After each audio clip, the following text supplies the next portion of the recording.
ಕುಂಭರಾಶಿ ಕುಂಭಲಗ್ನ.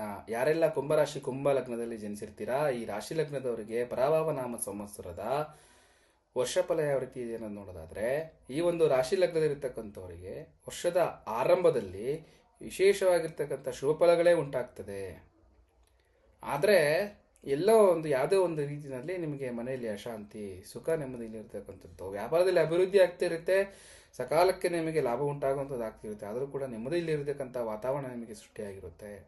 ಈ ಕುಂಭರಾಶಿಯಲ್ಲಿ ಇರ್ತಕ್ಕಂಥವ್ರು ಮತ್ತು ಈ ಲಗ್ನದಲ್ಲಿ ಜನಿಸಿರ್ತಕ್ಕಂಥವ್ರು ವೃಥಾ ತಿರುಗಾಟ, ಅನಾವಶ್ಯಕವಾಗಿರ್ತಕ್ಕಂಥ ಖರ್ಚು, ಅಥವಾ ಯಾವುದೇ ಒಂದು ಸ್ನೇಹಿತರಿಗೆ ಸಹಾಯ ಮಾಡೋಕ್ಕೋಗಿ ನಿಮ್ಮ ಹಣವನ್ನು ಅವರಿಗೆ ಕೊಟ್ಟು ನೀವು ಸಮಸ್ಯೆಗಳಿಗೆ ಸಿಗಾಕೊಳ್ಳುವಂಥದ್ದು, ಅಥವಾ ಇನ್ನು ಯಾವುದೇ ಒಂದು ದೂರ ವಿದೇಶದಲ್ಲಿ ನಿಮಗೆ ಸಮಸ್ಯೆಗಳು ಉಂಟಾಗುವಂಥದ್ದು, ನಿಮ್ಮ ಹತ್ರ ಹಣ ಇರುತ್ತೆ ಅಥವಾ ATM ಕಾರ್ಡ್ ವರ್ಕ್ ಆಗದಲ್ಲೇ ಇರೋವಂಥದ್ದು, ಅಥವಾ ಫೋನ್ಪೇ ವರ್ಕ್ ಆಗದಲ್ಲೇ ಇರೋವಂಥದ್ದು, ಅಥವಾ ಯಾವುದೇ ಒಂದು ಸಮಸ್ಯೆಗಳು ನಿಮಗೆ ಹೊರಗಡೆ ಇದ್ದಾಗ ನಿಮಗೆ ಬಂದು ಒದಗ್ಬೋದು.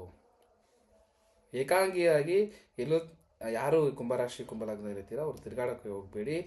ಅದರಲ್ಲೂ ವಿಶೇಷವಾಗಿ ಹೆಣ್ಮಕ್ಳು ಯಾರು ಇರ್ತೀರಾ ಕುಂಭರಾಶಿಲಿ ಇರ್ತಕ್ಕಂಥವ್ರು ಜಾಗೃತರಾಗಿರಬೇಕು. ಎಲ್ಲಾದರೂ ಹೊರಗಡೆ ಹೋಗಬೇಕಾದ್ರೆ ತಮ್ಮ ಸಂಬಂಧಿಕರಾಗಿರ್ಬೋದು ಅಥವಾ ಸ್ನೇಹಿತರೊಂದಿಗೆ ಒಟ್ಟಿಗೆ ಪ್ರಯಾಣವನ್ನು ಬೆಳೆಸಿ. ಇದರಿಂದ ನಿಮಗೆ ಕೊಂಚ ಸಮಸ್ಯೆಗಳು ಬಗೆಹರಿತಾ ಹೋಗುತ್ತೆ. ಯಾರೆಲ್ಲ ಈ ರಾಶಿ ಲಗ್ನದಲ್ಲಿರ್ತಕ್ಕಂಥವ್ರು ಇದ್ದೀರಾ, ತಮ್ಮ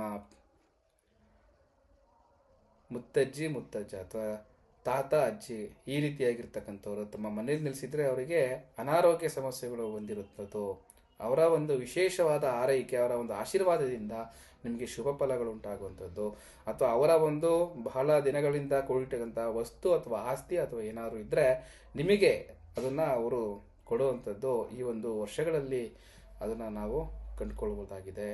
ಇನ್ನು ಈ ವರ್ಷದಲ್ಲಿ ವಾಹನವನ್ನು ಖರೀದಿ ಮಾಡಬೇಕು ಅಂತ ಯಾರು ಅಂದ್ಕೊಂಡಿದ್ದೀರಾ, ಅವರು ಜೂನ್ 1ನೇ ತಾರೀಕು ಒಳಗಡೆ ಖರೀದಿಯನ್ನು ಮಾಡ್ಕೊಳ್ಳಿ. ಜೂನ್ ತದನಂತರದಲ್ಲಿ ಅವರಿಗೆ ಅಷ್ಟು ವಾಹನ ಖರೀದಿಗೆ ಸಮಂಜಸವಾಗಿರ್ತಕ್ಕಂಥ ಸಮಯವಲ್ಲ. ಆದರೆ ಗುರು ಗೋಚಾರದ ನಂತರದಲ್ಲಿ ಮತ್ತೆ ಬದಲಾವಣೆ ಕಂಡುಬರ್ತದೆ. ಗುರು ಸಿಂಹರಾಶಿಗೆ ಬರ್ತಾನಲ್ಲ, ಆ ಒಂದು ಸಮಯದಲ್ಲೂ ಕೂಡ ನಿಮಗೆ ವಾಹನ ಖರೀದಿಗೆ ಶುಭ ಸಮಯ ಆಗಿರ್ತದೆ. ಇನ್ನು ಕುಂಭರಾಶಿಯಲ್ಲಿ ಇರತಕ್ಕಂಥವ್ರು ಈ ಒಂದು ವರ್ಷದಲ್ಲಿ ಸ್ವಲ್ಪ ಕೊಂಚ ಆರೋಗ್ಯ ಸಮಸ್ಯೆಗಳು ಬರುವಂಥದ್ದು, ಆಸ್ಪತ್ರೆಯಲ್ಲಿ ಕಾಲ ಕಳೆಯುವಂಥದ್ದು, ಆಸ್ಪತ್ರೆ ವೃಥಾ ತಿರುಗಾಟ, ಈ ರೀತಿಯಾಗಿರ್ತಕ್ಕಂಥ ಸಮಸ್ಯೆಗಳು ಬರೋದ್ರಿಂದ ಈ ವಿಚಾರದಲ್ಲಿ ಸ್ವಲ್ಪ ಜಾಗ್ರತೆಯನ್ನು ವಹಿಸಬೇಕಾಗ್ತದೆ. ಈ ವರ್ಷದಲ್ಲಿ ಯಾರಿಗೆ ಅನಾವಶ್ಯಕವಾಗಿರ್ತಕ್ಕಂತಹ ಮತ್ತು ದುಡ್ಡಿದೆ ಇನ್ನೊಬ್ಬರಿಗೆ ಕೊಡಬೇಕು ಈ ರೀತಿ ಆಲೋಚನೆಗಳಿದ್ರೆ ಬಿಟ್ಬಿಡಿ. ನಿಮ್ಮ ಒಂದು ಸಮಸ್ಯೆಗಳ ಮೇಲೆ ಅವರು ಯಾರು ಕೂಡ ಬರೋದಿಲ್ಲ. ಹಾಗಾಗಿ ಏನಾದರೂ ಈ ಥರ ಒಂದು ಹಣ ಕೊಡಬೇಕು ಅಂತ ಅಂದ್ಕೊಂಡಿದ್ರೆ ಅದನ್ನು ತಡೆ ನಿಲ್ಲಿಸ್ಕೊಳ್ಳಿ. ನಿಮ್ಮ ಏನು ಸ್ವಕ್ಷೇತ್ರದಲ್ಲಿ ಕೆಲಸ ಮಾಡ್ಕೊಂಡು ಇರ್ತೀರಾ ಆ ಕ್ಷೇತ್ರದಲ್ಲಿ, ಅಂದರೆ ನಿಮ್ಮ ಹುಟ್ಟಿದಂತಹ ಊರಿನಲ್ಲಿ ಕೆಲಸ ಯಾರು ಮಾಡ್ಕೊಂಡಿರ್ತಾರೆ ಅವರಿಗೆ ವಿಶೇಷವಾಗಿರ್ತಕ್ಕಂಥ ಶುಭ ಫಲಗಳು, ಗೌರವ, ಮನ್ನಣೆಗಳು ಸಿಗುವಂಥದ್ದು ಆಗ್ತಾ ಹೋಗುತ್ತೆ.